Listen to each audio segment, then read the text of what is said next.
course, the Weinberg Wednesday, every Wednesday. Dave Weinberg, veteran Eagles writer, also Hall of Fame boxing writer, joins us each and every Wednesday to talk sports. Of course, we'll get on to the Eagles. Also, talk a little boxing with him, a huge boxing match. Lomachenko versus Lopez this Saturday night. Dave wrote an excellent column over Extra Points. He writes over at 97.3 ESPN.com talking about the situation with boxing and MMA, the latest with Atlantic City. So we got a lot to get to in a short amount of time with Dave Weinberg on the Boardwalk kind of hotline here on 97.3 ESPN. Dave, how's your Wednesday treating you? Oh, awesome. Golf and beach. Can't beat it. And you get the baseball on TV now, so it's trifecta. There you go. Yep. So, David, I got to start with the Eagles because, you know, obviously after the loss on Sunday, a lot of people have a lot of things, you know, rattling around in their heads. And there's a lot of, you know, we all know, you know, the fan base always reacts to something. And I want to start with your perspective on Jim Schwartz because I feel like while the guy does deserve criticism at times, like anybody does, I feel like there's this, like, reaction to him, and it's like he was never the guy that the fans liked or wanted, so they're always holding it against him, even though overall we know what we're getting from him. We know that he's a guy that when the front four doesn't get that pressure, they always seem to give up plays on the back end, whether there were injuries or not. So I feel like some of the criticism of him from a chunk of the fan base is a little bit excessive. A little bit. I just think the fact that mistake that they made on Sunday with Nate Gary on Claypool was just so glaring, so blatant that I think that people just it was kind of like the boiling point, breaking point. I'm sorry for fans. They just like you mentioned, they're not the biggest fans of Jim Schwartz. I don't know whether it's because he wasn't really Doug's choice. He was kind of like forced on Doug. It's the two guys were hired simultaneously, so it wasn't like, you know, Doug handpicked them. Plus, he's not Jim Johnson, who was a legend and, you know, had endeared himself to the fan base. Everybody loved him. So whoever was going to take over eventually wasn't going to get the same kind of love and respect. And yeah, but you're right. It is a little bit. It's a little bit uncalled for. You know, they dealt with so many injuries, and like you said, the front four, everything is predicated on them getting pressure. When they do, things go well. When they don't, then they struggle. So they don't really have a whole lot on the back end to make up for it. Yeah, I don't think some people understand that, like, for the Eagles, they're top 10 in the NFL in sacks. They're top 10 in the NFL in quarterback hits. Top 10 in the NFL in quarterback hurries. But then also, they're bottom 5 of the NFL in yards after the catch. So it's obvious that, you know, the team, they can, if they don't get to the quarterback, they're giving up plays. And we saw that with a veteran quarterback at Ben Roethlisberger, who, like every other offensive coordinator before Ben got a hold of Nate Gary, basically looked at Nate Gary and said, hey, there's my lunch meal. Yeah, you're right. And you can also add, they're not doing a very good job of taking the ball away either. They're probably ranked, you know, towards the bottom of the league in that category, I would think. You know, the turnovers that flip the field and give momentum to the offense just haven't been there, and I think that's kind of like that's been one of their sore spots so far. And and you know, the injuries have had a huge effect. Let's face it. I mean, the secondary has been decimated, and they just don't have the depth, I guess, to overcome it. You know, and whether they want to admit it or not, I think the loss of Malcolm Jenkins was really big, just from a leadership standpoint.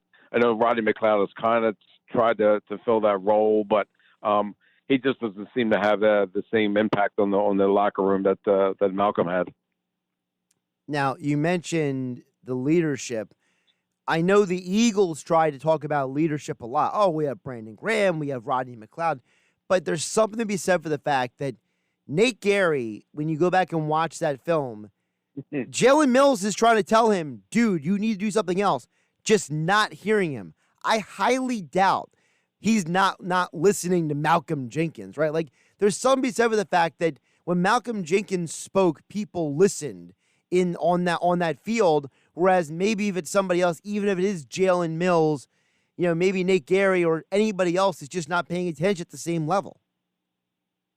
Yeah, you're right there. I mean, though you would think that, you know, if someone that sees something that's going to happen and going to be wrong, you would listen to them no matter who it is.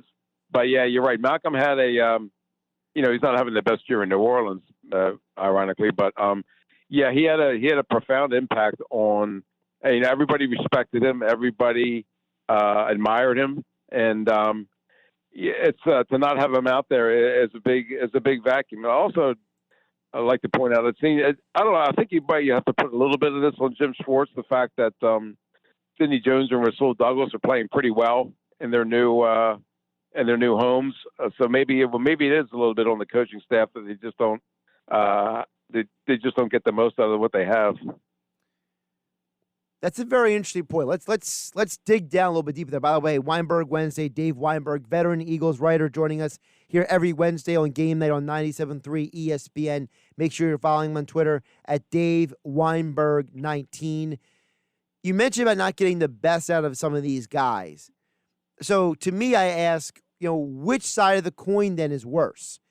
Is it the coaches who are not able to get the best out of certain players? For example, you mentioned Sidney Jones, Rasul Douglas. Also, Nelson Aguilar is actually catching passes for the Raiders right now. Or is it also on the front office not being able to give the coaches the right players that the coaches can get the most out of? I think it's on the coaches because, they gave them Sidney Jones and Rasul Douglas and Nelson Aguilar, and the front office gave them those guys. Evidently, they have some talent, but the coaches just weren't able to get the most out of it. Coaching in the NFL is a really tough job. You're dealing with so many different personalities, so many different talent levels, schemes. It's really tough to get an entire unit to work in sync. You're always going to have mistakes. You're always going to have breakdowns, it seems like. But the good coaches are able to look past all the faults. And to Jim Schwartz's defense and Doug also, to their credit, they have been able to do that up till now. So I guess they deserve a little bit of a pass this year, considering all the craziness of the off season. They weren't able to be hands on with those guys. With their team during the off season, and I think that might have I know every team was in the same situation, but I think that they maybe hurt the Eagles a little bit more than maybe some other teams. Now, the one guy they are getting something out of right now is Travis Fulgham, and Doug Peterson said today that even when Alshon and Deshaun Jackson come back, whenever that's going to be for those guys, that they're not going to just tell Travis, hey, thanks for the good time, not go to the bench, that they are planning on using him still in the offense. So that has to be encouraging, right? That Doug says, listen, we found something here. We're not just going to tell him to go sit on the bench when the veterans come back, that we're going to try to make this all work, because obviously there is a connection between Wentz and Fulgham. Oh, absolutely. How could you possibly take him out of the offense the way he's been playing? Game-winning catch at San Francisco, 152 receiving yards last week at Pittsburgh. He definitely has proven that he deserves a spot in this offense. Question is, whose spot does he take? I would, if I'm Doug, I'd say, Alshon, take your time coming back, because it doesn't seem like he was in the best graces anyway with the team, with the offense and stuff. So I think you ride Travis Fulgham for as long as possible. Incorporate Deshaun and Jalen Reagor when they come back into it, and go from there. Because there's no way that you can. And I'm glad that Doug said that, because there's just absolutely no. Fans would have been in an uproar if you're going to put Travis Fulgham on the bench. I don't know if this is in the Eagles' plans or not specifically, but personally, what I would do, Dave, you tell me what you think of this is, when I watched Larry Fitzgerald out with the Cardinals the last few years, they've used him a lot in the slot and in the red zone as a weapon. And I think that maybe Alshon, that could be something they could use him for, as like a red zone weapon, maybe like a big slot receiver kind of guy, and then let the faster receivers use the outside of the sticks and then clear out the space over the middle of the field for a guy like Jeffrey, who, let's be realistic, he's not winning a leg race with almost anybody at this point in his career. No, and there's his strength has always been in the past anyway, was being his ability to win the 50-50 balls, to outjump guys, out muscle guys. for the football. So yeah, you're right. I think that might be a good role for him. Now, whether he'll accept that role is another story. I would think that he'd be thankful just to be playing any role at this point. But yeah, that's a good idea. I would think that use him in the red zone. They definitely have to get Zach Ertz on track or whatever. I don't know what it is that's wrong. I don't know if it's just a disconnect between Carson and him. Whether I don't think he's letting the contract get to him. But it's that's the thing that's probably the thing that's bothered them the most at this point, the ineffectiveness of Zach Ertz, who's been their most reliable receiver in the last 3, 4, 5 years. Do you think Ertz is maybe closer to the end of his tenure with the Eagles than anything else at this point? It's been suggested by a lot of people that, maybe this is a sign that Ertz is closer to the end than really in his prime anymore, and you already have Dallas Goedert, and he can basically do what Zach Ertz does. So, how do you feel about Zach Ertz's status with the Eagles moving forward? Well, it seems pretty clear that they didn't give him the contract extension, that they're kind of considering him on the way out. Although I would disagree. I don't think that he's past his prime, and I think he's way better than Dallas Goedert, just personally, as a route runner, as a pass catcher, as an offensive down the field guy. I don't know what the reason is though for his decline. Doug has tried to explain it away by saying, well, he's been double covered, but he's been double covered his whole career and still found a way to get open. There just doesn't seem to be that, like I just mentioned, there just doesn't seem to be that connection with Carson that he had in the past. And I don't know why that is.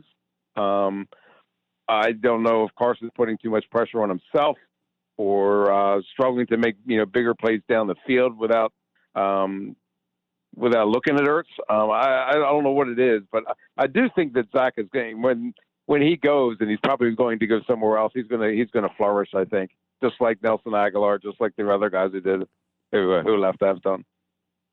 Dave Weinberg joining us for a Weinberg Wednesday here on 97.3 ESPN. Make sure you check out his extra point columns on the Eagles and more at 97.3 ESPN. I'm going to use that more specifically, Dave, because you're also a Hall of Fame boxing writer. And before we get to what you wrote about Atlantic City, I got to get your perspective. Lomachenko versus Lopez. Now, I'm not the boxing expert that you are, but in my eyes, my two eyes tell me that I think Lomachenko is the best pound-for-pound boxer on the planet right now. And I think this fight between him and Lopez is just it's a super fight. It's just a shame that for the regular casual person, they don't have the names Pacquiao and Mayweather next to their names instead of Lomachenko and Lopez. Or I think this could be one of the fights of the decade. Well, the decade just started, so maybe so. But yeah, it's going to be a terrific fight. I would strongly urge people who who are looking for something to do to check out this fight. And you're right, Lomachenko is a special fighter. Lopez, I would expect to maybe be able to hang in there for the first half of the fight or so, but then Lomachenko has this ability to just wear guys down, break their will, if you will, and then kind of impose himself on people. And he probably is the best guy in the sport right now. But regardless, Lopez is no pushover either. So I would expect a really, really good fight. I'm looking forward to it. What do you think happens for the winner of this fight moving forward? Because I know boxing, between the pandemic and everything that's going on in the world and all these crazy issues, we know the whole situation with Canelo and DAZN. What is next for these guys, whoever wins this fight, in terms of what is next for them? Honestly, Josh, I don't know. Like you said, the sport is it's kind of digging itself out of a hole that was caused by the pandemic. And credit to credit to Top Rank and PBC for being, some other guys, some other promoters for getting the sport back on track. But it's going to the sport is in such a a state of uncertainty at the moment. I'm really not sure what is next. It seems like it's almost like a week by week thing with these guys that, you don't know who's going to test positive. You don't know if there's another guy that's going to be able to step in. And, I'm not really sure like what's next, to be honest with you. What is next for Atlantic City, though? I know that that's a big that's kind of where I wanted to go next, because I know that you understand the scene better than anybody else does. So, kind of give everybody an understanding of like what is going on, because you explain in your article over at 973ESPN.com that Larry Hazard said, "Hey, listen, we have a plan in place, but from what I understand, they basically just been waiting on other people." They've had a plan in place, talking with Larry Hazard and Nick Lembo, who pretty much oversees the MMA portion of it. They've had a plan in place since, I don't know, April, May. But Governor Murphy just kind of sat on his hands with it. I don't know. I guess obviously he had more pressing issues at the time. But in the meantime, all the big promoters found other spots to open up the sport again. Las Vegas, MGM Grand, the Microsoft Theater in LA, Mohegan Sun in Connecticut. They filled Top Rank and PBC filled all of their dates for the year with fights in these locations. And Atlantic City they were approved for this plan for I guess a couple of weeks ago, but by then there's nothing out there for them. I mean, the problem that they have is that the big promoters are already locked in for other places. The smaller promoters can't exist without TV if there's no fans there. Fans are how they make their money, and when there's no spectators allowed, then it makes zero sense for the hard hitting promotions or Rising Star or some of the other smaller outfits that have done great business in Atlantic City in the last couple of years. They can't do it now. It just doesn't make physical sense for them. So the only way they can do it, I guess, is the way they just have to hope that it's going to come to a point where spectators are going to be allowed 25% or whatever, and then maybe then they'll be able to do some business. But as of right now, they're just in a holding pattern. The only possibility, as I mentioned in the story, is Cage Fury, which is based out of Vineland or Rob Haydack. He told me that he's willing to, he's hoping to get back into Hard Rock, but only if they have 25% capacity. He has to deal with a UFC Fight Pass, which helps him a little bit. But the MMA, even more than boxing, really, they depend on ticket sales more than anybody. And until they're cleared to be able to do that, the boxing and MMA is really going to struggle in Atlantic City. It's going to be non-existent, really. You mentioned it's non-existent, and that's part of my concern, Dave. And that is, we're seeing that other businesses around the country are really having to make some tough decisions. For example, in our area, there are 2 local gyms that just pulled the plug permanently on their properties because the pandemic hit them way too hard. We know that nationally, the whole AMC movie chain just decided to pull the plug on their business until further notice because they don't know when they're going to be able to get every state on board with people going and attending movies. And the movie industry itself has turned around and said they're pushing all their release dates basically to December in 2021 because of everything. So, how much longer can Atlantic City wait until the sport literally just passes it by? I mean, it's seriously a concern because of the fact that we know what Atlantic City can do and how important, something like this is for the local economy. Yeah, I mean, it is a big deal. I think Atlantic City will be able to survive as long as the casinos are in business, though, and other restaurants, that kind of stuff. They're going to be okay. I just feel bad for local fighters more than anybody. The Thomas Lamanas, the Juice Youngs, those guys really have nowhere to go now. I mean, Thomas wound up fighting in Mexico a couple of weeks ago, and he's going back again later this month. You're kind of at the mercy because some of these guys they're very good and they have a lot of potential, but they don't quite have the exposure and the publicity enough to sign with major promoters.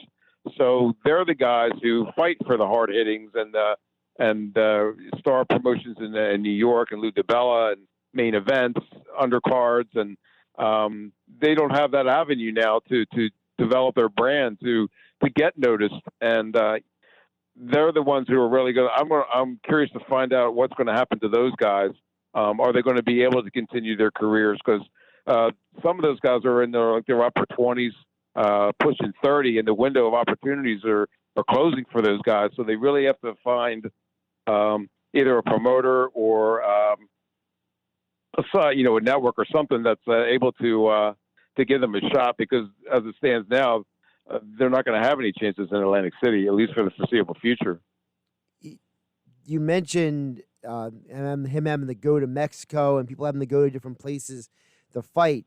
I know that this is something that's not specifically to the boxing game, but something in sports as a whole, and that is, there's conversations about, the competitive advantage of, for example, Florida struggled at Texas A&M last Saturday because they weren't expecting the fans to be that loud, right?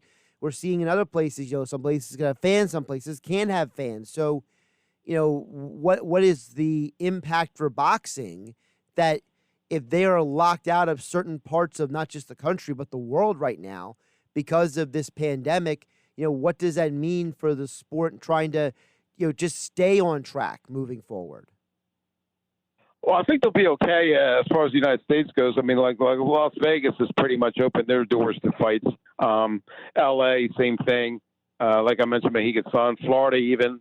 UFC has traveled all over the country pretty much. And I got to give boxing and MMA a lot of credit for developing so-called bubbles.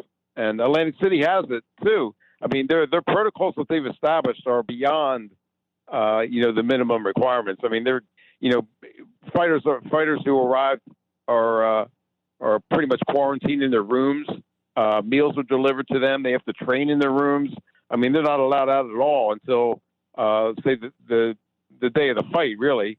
And once you're in the ring or in the cage, you fight and you leave the property. You're not hanging around.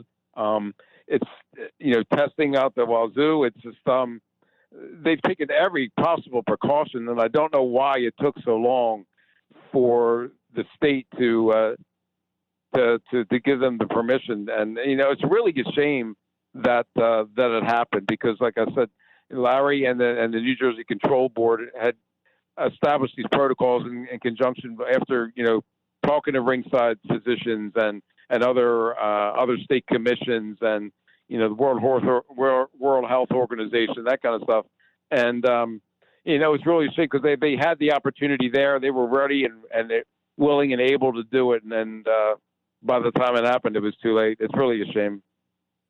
Dave Weinberg joins us every Wednesday for a Weinberg Wednesday. Follow him on Twitter for all your Eagles and also South Jersey sports news.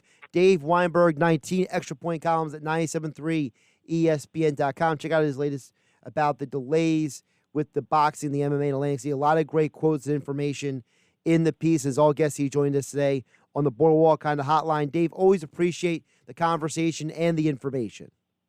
Oh, my pleasure, Josh. Anytime. Look forward to next week.